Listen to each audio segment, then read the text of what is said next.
আসসালামু আলাইকুম। আজকের গল্প বহুরূপী, সত্যজিৎ রায়। নিউ মহামায়া কেবিনের একটি চেয়ার দখল করে হাফ কাপ চা আর আলু চপ অর্ডার নিয়ে নিকুঞ্জ সাহা একবার চারিদিকে চোখ বুলিয়ে নিল। তার চেনা পরিচিত কেউ এখানে আছে কি? হ্যাঁ, এসেছে বই কি। ওই তো রসিক বাবু, আর ওই যে শ্রীধর।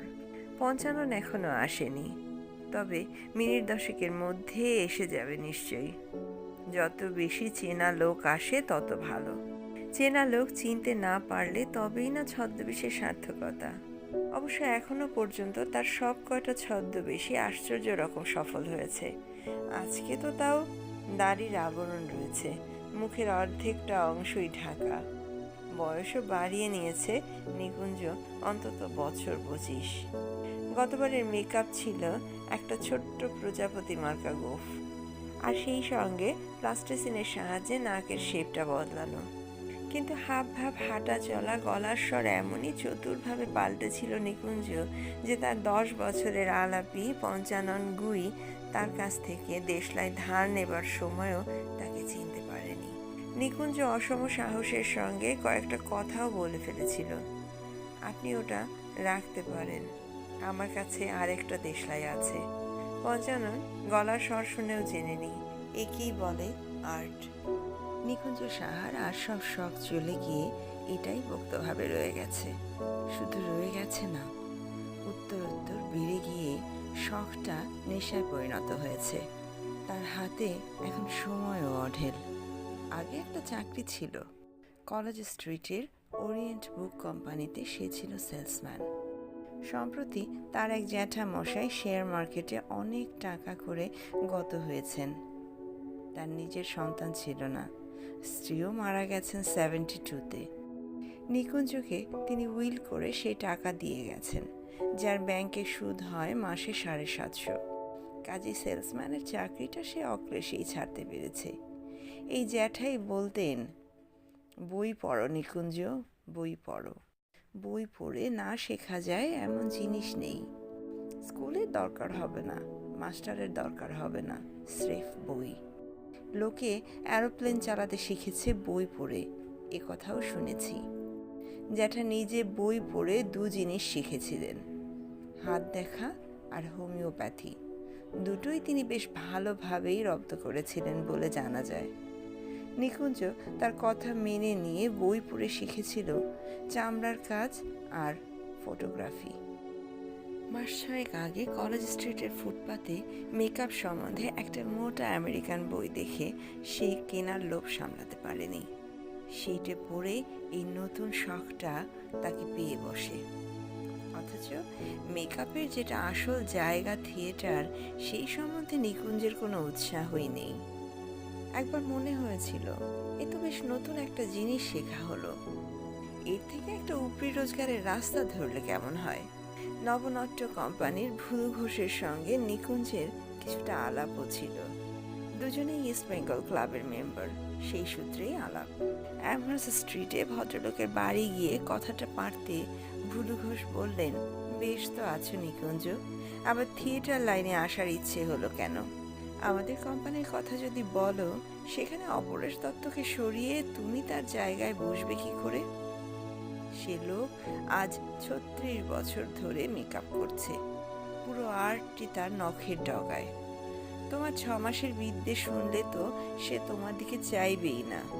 কথা বলা তো দূরের কথা, না হে, ওসব ভুলে যাও।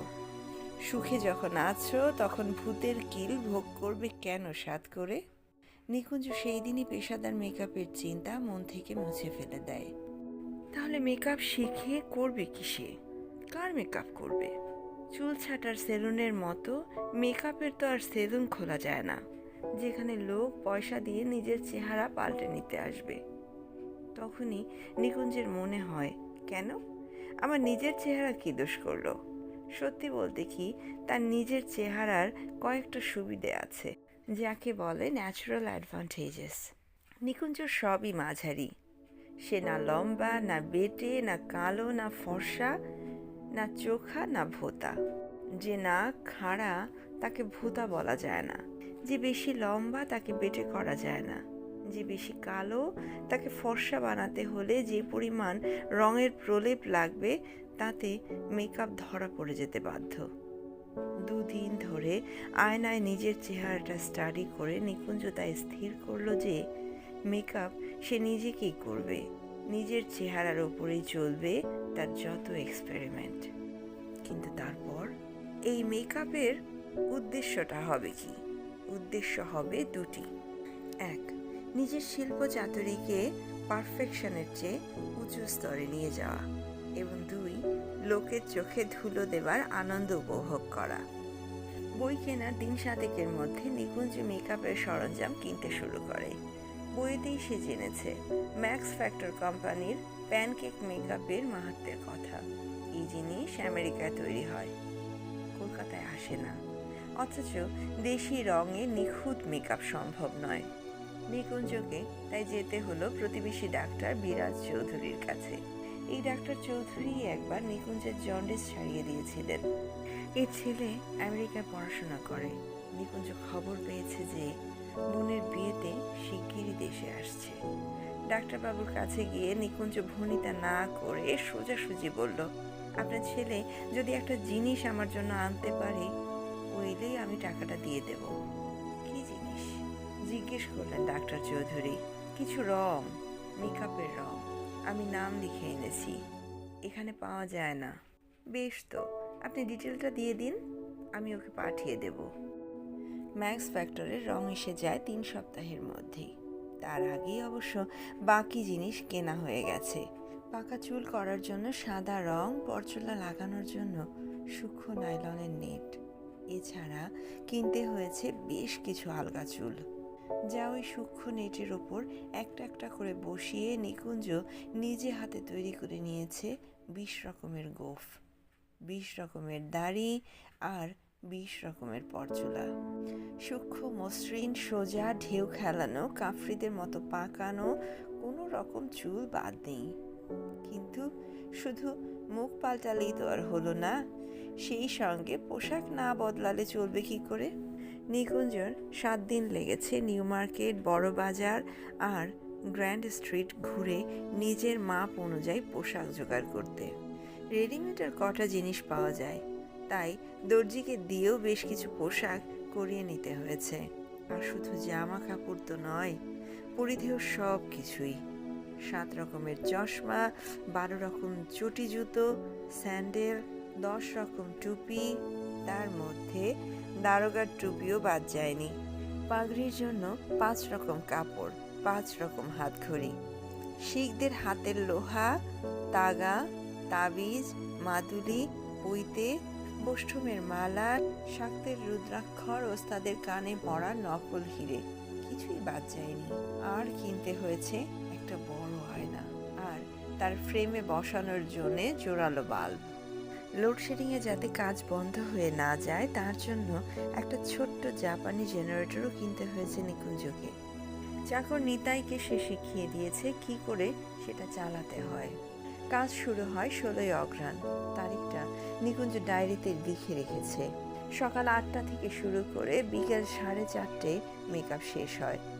মোটামুটি মধ্যবিত্ত শ্রেণীর লোকেরই মেকআপ নিতে হবে, সেটা নিকুঞ্জ আগেই ঠিক করে রেখেছিল। রাস্তার ভিখিরি বা কুলি মজুর সেজে তো লাভ নেই, কারণ মেকআপ উতরেছে কিনা সেটা পরীক্ষা হবে নিউ মহামায়া কেবিনে। সেখানে বসে চা খেতে পারে এমন লোক হওয়া চাই। প্রথম দিনেই বাজিমাত। ঘন কালো ভ্রু আর তার সঙ্গে মানানসই ঘন কালো ঝুপড়ো গোঁফ বিশিষ্ট মুক্তা সেজেছিল নিকুঞ্জ।